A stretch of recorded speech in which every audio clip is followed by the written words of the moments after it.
I supported my family for years, covering bills and emergencies without question. Then I discovered my parents secretly left everything to my brother. No discussion, no thank you, just expectations. When they called begging for help with their mortgage, I simply said, "Ask him." Silence followed. I never expected my world to collapse in the span of a single moment. But that's exactly what happened the day I found the will. It was an ordinary evening. I had stopped by my parents' house as I often did, to drop off some groceries and check in on them. My mom had been complaining about her aching knees, and my dad mentioned something about their retirement fund running low.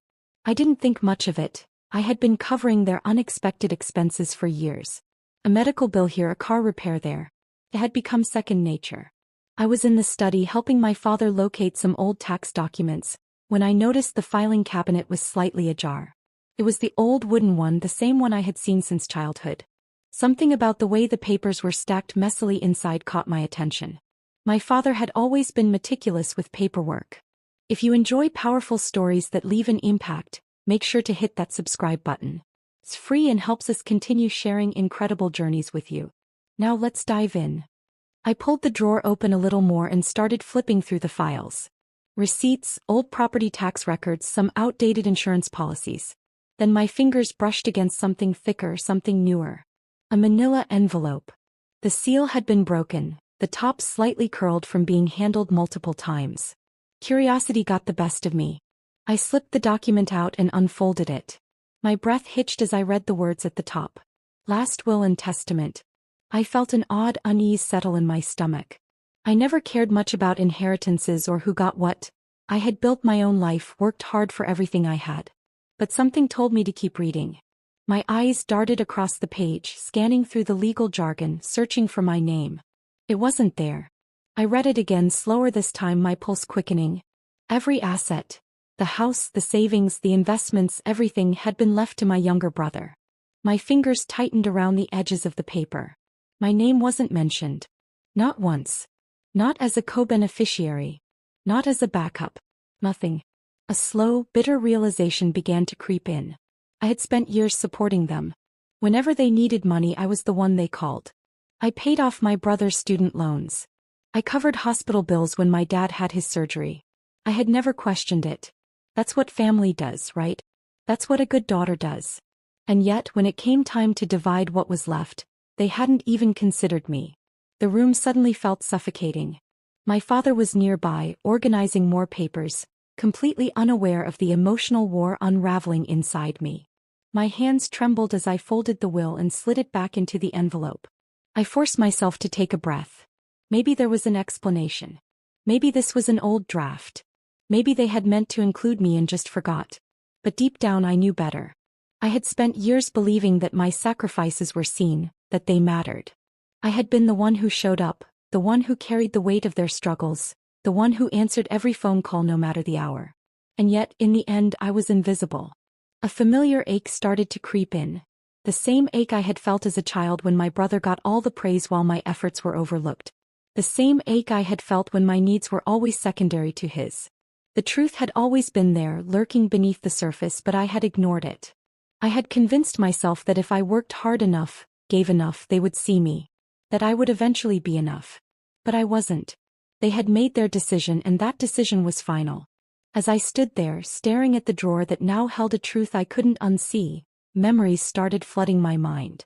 The countless times I had handed over my paycheck to help them cover rent. The nights I stayed up worrying when they couldn't afford my brother's tuition. The moments when I put my own dreams aside because they needed me to step up. Every single one of those sacrifices had led to this moment. A moment where I finally understood my place in this family. I had been useful. But I had never been valued. A dull ringing filled my ears, drowning out the sound of my father rustling through his papers. My breath came slower now, heavier, like I was standing on the edge of something dangerous. Something irreversible. I wanted to scream, to demand an answer, to force them to justify what they had done. But what would it change? The will had been written, signed, notarized. The choice had already been made. I was standing in a house I had helped keep, in a family I had sacrificed everything for, and yet I was a stranger here. An outsider. The weight of that realization pressed against my chest, suffocating and relentless. I needed to leave. Not just the room. Not just the house. I needed to leave behind the illusion that had kept me bound to them for so long. I turned, moving toward the door, my steps slow and deliberate. With every step I felt something shift inside me, something unraveling and breaking apart. The girl who had once believed in unconditional family loyalty was fading. In her place, someone else was emerging. Someone who had finally seen the truth. The betrayal was not just in the will itself. It was in every moment that led up to it. Every time they had taken from me without hesitation. Every time they had expected me to give without asking what I needed in return. I stepped outside, the cold evening air hitting my skin like a slap. The street lights flickered, casting long shadows along the pavement. I closed my eyes, inhaling deeply, grounding myself. This was the moment. The moment I had unknowingly been waiting for. The moment that would change everything. I opened my eyes. And for the first time in my life I saw things exactly as they were. The cold air hit my face as I stepped outside, but it did little to cool the heat rising inside me. My pulse hammered, my hands clenched at my sides, the betrayal settling into my bones like a slow, creeping poison. I got into my car, gripping the steering wheel with white-knuckled hands. The will, the undeniable proof of my insignificance, burned in my memory. It sat in that drawer, carefully filed away while I sat here unraveling. I didn't start the car right away. Instead, I stared blankly ahead, my breaths uneven, my mind clawing through years of memories. Had it always been this way? Had I just been too blind to see it? The signs had been there, hadn't they? I had just never let myself acknowledge them. I thought back to childhood, how Jason always got the new toys while I got hand-me-downs. How my birthdays were practical, but his were celebrated with balloons, gifts, and attention. How my achievements were acknowledged with a nod, but his with praise. Even as we got older, the pattern never changed. I was the one who helped Mom in the kitchen while Jason played video games. I was the one expected to be responsible, to set an example. And then when life threw obstacles in their path, it was me who stepped in. Every single time. I paid off the lingering debts they never spoke about. I covered medical emergencies without hesitation. When the refrigerator broke, when the furnace needed repair, when Jason lost his job and couldn't afford rent, I was the one who fixed it. Never once did I ask for anything in return. Not because I didn't need help, but because I had convinced myself it was my role. That was what family did. Or so I thought. But tonight, standing in my parents' house looking at that will, I realized something gut-wrenching. They never saw me as the daughter who had always been there for them. They saw me as the one who could take care of things. A resource. A problem solver. An afterthought. And when it came down to deciding their legacy, when they had the chance to show appreciation for all I had done, I didn't even exist. The weight of that realization pressed against my chest like a physical force. I swallowed hard, forcing down the lump in my throat. You're doing fine. He needs it more. Those words played in my head on repeat, like a cruel joke I couldn't escape. They didn't think twice about leaving everything to Jason because, in their eyes, I didn't need them. But was that really true? Had I ever really been fine? I exhaled sharply, trying to clear my head, but the memories kept coming. Like the time I had been struggling with my own rent after helping them out, only for my mother to call asking for more. I had hesitated for the briefest moment before agreeing. And in that moment of hesitation she had sighed in disappointment, like I had failed her. Like it was expected that I give. And I had. Again and again. But now I saw the truth. It had never been about what was fair.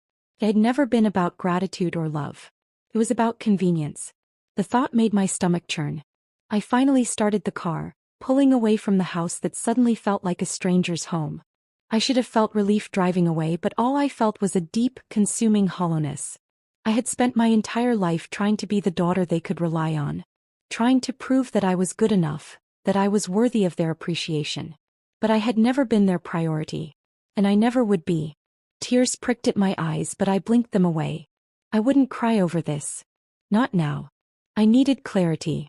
I needed space. So I drove. Not home, not to any particular destination, just far enough away that the world stopped feeling so suffocating. Eventually, I pulled into the parking lot of a small cafe. It was nearly empty, the dim glow from inside spilling onto the pavement. I sat there for a moment before stepping out, my limbs feeling heavier than before. Inside, the scent of coffee and vanilla filled the air. I ordered a drink without really thinking, then sat in the corner staring at the steam curling from my cup. Around me, strangers talked and laughed, their lives untouched by the storm raging inside me. And for the first time in years I wondered, who was I outside of them? Outside of being the daughter who was always there? Outside of being the dependable one, the responsible one, the one who sacrificed? The thought was terrifying. Because I didn't know the answer. Without them needing me, without being the one they turned to, who was I? The realization made my chest tighten.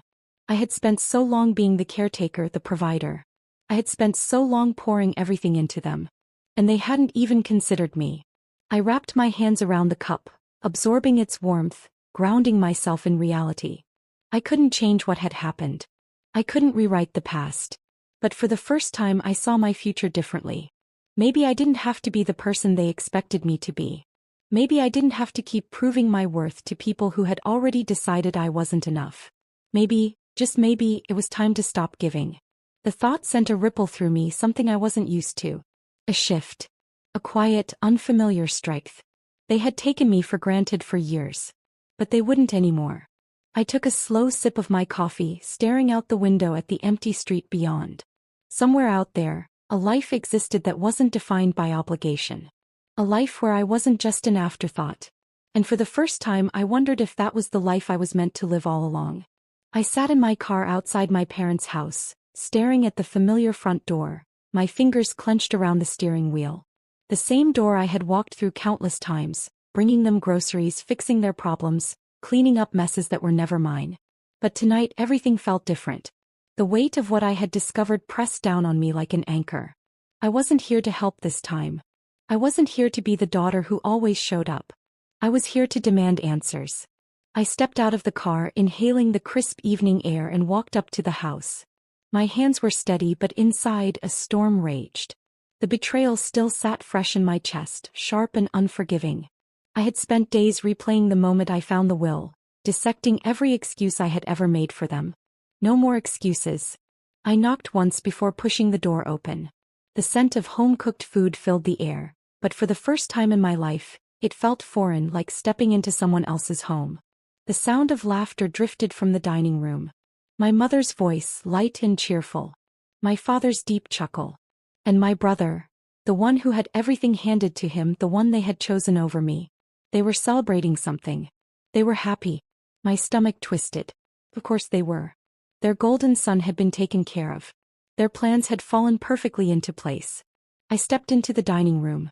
For place settings. One of them was mine. They had expected me to be here. To sit, to eat, to pretend. I wasn't here to pretend.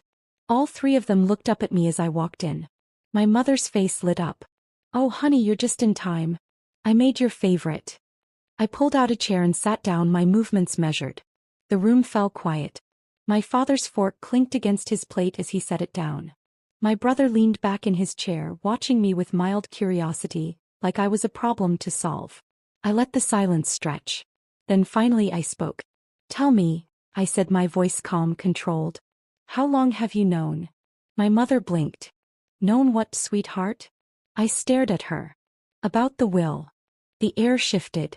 My father exhaled sharply, shaking his head like I was being ridiculous. "Not this again," he muttered under his breath. "Yes," I said evenly. "This again." My mother's hands twisted in her lap. "We didn't think it would upset you," she said softly, as if that made it better. I almost laughed. "You didn't think it would upset me?" She flinched. My father sighed, rubbing his temples like this was an inconvenience. "And my brother?" He smirked. That lazy, smug expression I had seen my whole life. I turned to him. "Did you know?" He shrugged, not even trying to hide it. "Yeah." The casualness of his admission nearly knocked the breath out of me. He had known. He had always known. And he had never said a word. "Of course you did," I murmured, my voice like steel. My father set his glass down with a thud. "Look, we're not going to sit here and argue about this. It's done. The will is final." My nails dug into my palm. "And that's supposed to make it okay?" He sighed, exasperated. "You don't need it, all right, Jason?" I slammed my palm against the table. The plates rattled. My mother gasped. My father's eyes widened in shock. "Say it," I said, my voice dangerously low. Say what you really mean. Silence. You didn't think I deserved it, I continued, my heart pounding. That's the truth, isn't it? You didn't think I was worth even considering. My mother shook her head, her eyes glossy. Honey, no, that's not it at all. I laughed bitterly. Then what is it? Because I've been there for you. Every time. I've covered bills, I've handled emergencies, I've given up my time, my energy, my money, my life for this family. And you didn't even think I deserved so much as a conversation about it. Don't make this dramatic, my father snapped. We made the decision that was best for everyone. For everyone, I repeated. Funny how everyone always seems to mean Jason. He glared at me. He's the youngest. He needs stability. I stared at him. And I don't. My mother wiped at her eyes. Sweetheart, you're so strong. We just knew you'd be fine. The words were meant to be comforting. Instead they burned. Because strong had never been a compliment in this family. Strong had meant you don't need help. Strong had meant you can handle it. Strong had meant we don't have to care about you. I looked at my brother again. He was silent now, watching the implosion of our family with amusement, completely at ease in the security they had handed him. And in that moment I understood. It had never been about fairness. It had never been about love. They had given him everything because they wanted to. And they had given me nothing because they chose to. A slow calm washed over me. It wasn't resignation. It wasn't even anger anymore. It was something sharper. Clarity. I leaned back in my chair, nodding slightly. All right. My father frowned. All right. Yeah. I pushed my plate away. I get it now. I stood up. My mother reached for my hand, her eyes pleading. Honey, please don't be upset. I pulled away. I looked at all of them. My father still trying to control the conversation. My mother, pretending she was caught in the middle of something she had helped orchestrate. My brother, the golden child, the one who never had to lift a finger because he knew someone else would always be holding the weight. This was it. The moment I had spent my whole life avoiding. The moment where I stopped being the person they expected me to be. I picked up my purse, my movements slow and deliberate. You know, I said, turning to face them one last time. I spent years thinking I had to prove myself to you. That if I just gave enough, sacrificed enough, I'd finally be enough. They all stared at me waiting. But I don't need your approval anymore, I said, my voice steady. I don't need a family that sees me as a resource instead of a person. So, congratulations. You got what you wanted. I turned toward the door, stepping away from the table, away from the years of quiet betrayals, away from the weight of trying to matter to people who had already decided I didn't. Where are you going? My mother called after me, panic laced in her voice. I paused in the doorway. Anywhere but here. And this time I didn't look back. I stepped out into the cold night air, the door shutting behind me with a finality that sent a strange, unexpected relief washing over me. I had imagined this moment 1,000 times before. Walking away from them, from their expectations, from the unspoken rules that had chained me to a life of endless giving.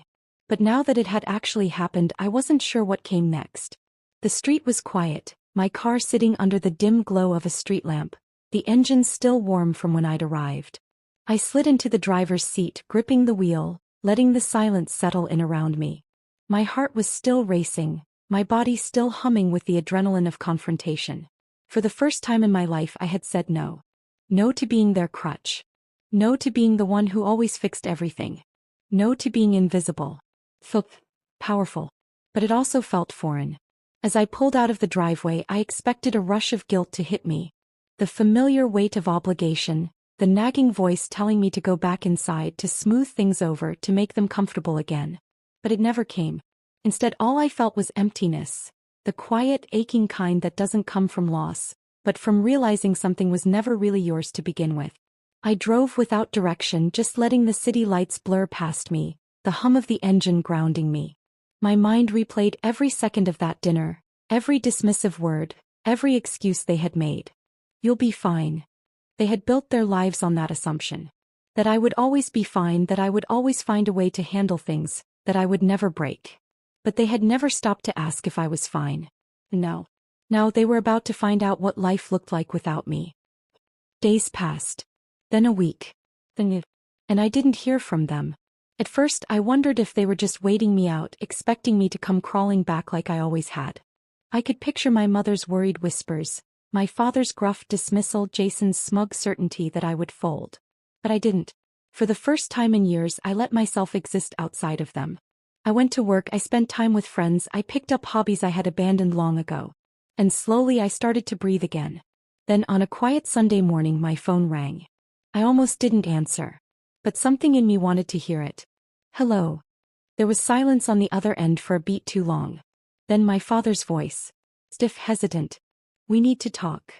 I leaned back against my couch, staring at the ceiling. There it was. I already knew what this was about. I said nothing, waiting. He exhaled as if this was all exhausting for him. We need some help with the mortgage. There it was. The real reason. Not an apology. Not regret. A request. For years I had been their safety net, their fail-safe. I had always been there, ready to catch them when they stumbled. But this time they had made it clear I wasn't part of their future. So now I wasn't part of their problems either. I let the silence stretch. Then finally I spoke. Ask him.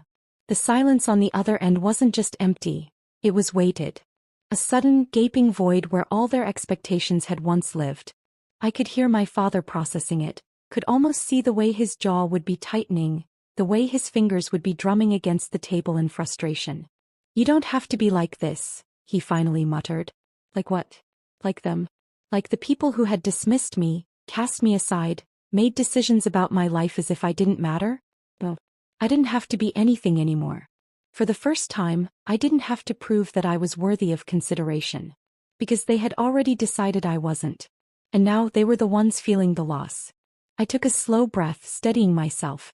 Then without another word I ended the call. And just like that the chain between us snapped. The calls came more frequently after that. First from my mother, her voice softer, more desperate. She tried to remind me of holidays, of childhood memories. But every word felt hollow. Like a script she had rehearsed but didn't believe. I listened. And then I said no. Then came Jason. Unlike my parents, he didn't bother with niceties. Are you serious right now? He snapped the first time he called. I was. He tried everything. Mocking, gaslighting, even laughing like this was some joke. Like I was being childish. Come on, he scoffed. You're not just gonna sit back and watch them struggle. I let his words hang in the air. Then I asked the question I had never dared to ask before. Why not? Silence. I could almost hear him blinking, stunned by the audacity of it. And then the anger. The fear. Because for the first time he was the one standing on shaky ground. For the first time he was the one being asked to step up. And he didn't like it. I let him stew in that silence. Then just as I had with my parents, I hung up. And with every call I refused, with every plea I ignored, I felt something inside me shift. It wasn't revenge. It wasn't even satisfaction. It was freedom. For years I had thought walking away from them would be the hardest thing I had ever done. But the truth was, it had been the easiest. Because in the end I had never really belonged there. I had spent my life giving and giving, hoping to earn a love that had never truly existed. And now I had finally stopped trying. Now they were the ones left empty-handed. Now they were the ones who had to live with their choices. And I was finally free. The silence after I hung up on Jason wasn't empty. It was liberating. For the first time in my life I had chosen myself. I had placed my worth above their expectations, above their manipulations, above the unspoken contract that had governed my role in this family for years. And as I sat there, my phone still in my hand, the realization settled in. I was free. Not in the dramatic movie-ending kind of way. Not in the triumphant, loud, or earth-shattering kind of way. But in the quiet, soul-deep way that felt real. The weight I had carried for years. The guilt, the responsibility, the endless cycle of proving and sacrificing, had finally been lifted. And in its place, something new began to bloom. Possibility. It wasn't easy at first. Freedom, I quickly learned, wasn't just about leaving them behind. It was about unlearning. Unlearning the instinct to reach for my phone every time something felt wrong, expecting my mother's voice to tell me what to do. Unlearning the impulse to fix things, to step in, to be the safety net for people who had never caught me when I needed them. Unlearning the belief that my worth was tied to what I could provide. There were days when I still caught myself hesitating, fingers hovering over the call button, wondering if maybe, just maybe, this time would be different. But then I would remember. I would remember the way my father had dismissed me. I would remember the way my mother had excused it. I would remember the way Jason had expected everything to be his, as if it were his birthright. And I would put my phone down. Because I wasn't that person anymore. I wasn't their solution anymore. The first holiday season without them was strange. I had spent every Thanksgiving, every Christmas, every major event of my life in that house, surrounded by the same people who had now become strangers. I won't lie, there were moments where loneliness crept in. But something else happened too. I started building something new. It started small. A coworker who invited me over for Thanksgiving dinner. A group of friends who pulled me into their holiday traditions. A quiet, snowy evening spent watching movies in my own apartment, wrapped in a blanket, realizing that peace felt better than obligation. And as the months passed, those small moments became something bigger. I found myself surrounded by people who didn't see me as an extension of what I could do for them, but as a person. A friend who listened without expectation. A mentor who encouraged me without pressure. A neighbor who checked in just to ask how my day was going, expecting nothing in return. Slowly, carefully I let them in. Because family wasn't just blood. Family was who showed up. And they did. Then one evening a familiar number appeared on my phone screen. I stared at it for a long time. My mother. The last time she had called, it had been to convince me to let it go, to stop being so stubborn. But something told me this wasn't one of those calls. I hesitated, then answered. Her voice was quieter this time. Smaller. She didn't ask how I was. She didn't pretend things were normal. Instead she simply said, "Your father is sick." The words hit me in a way I wasn't prepared for. Not because I wanted to go back. Not because I wanted to fix anything. But because, despite everything, I had once loved them. For a long time I had loved them more than I had loved myself. And now they were learning what it felt like to need someone who wasn't there anymore. I listened as she explained. The stress, the financial strain, the reality of what it meant to rely on Jason, who, it turned out, wasn't quite as dependable as they had believed. I could hear it in her voice. The regret. The fear.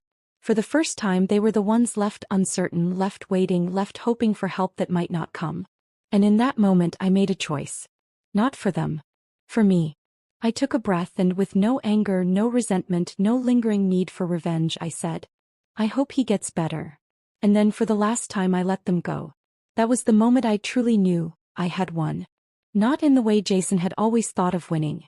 Not in the way my father had measured it, in money or inheritance or power. I had won because I was free.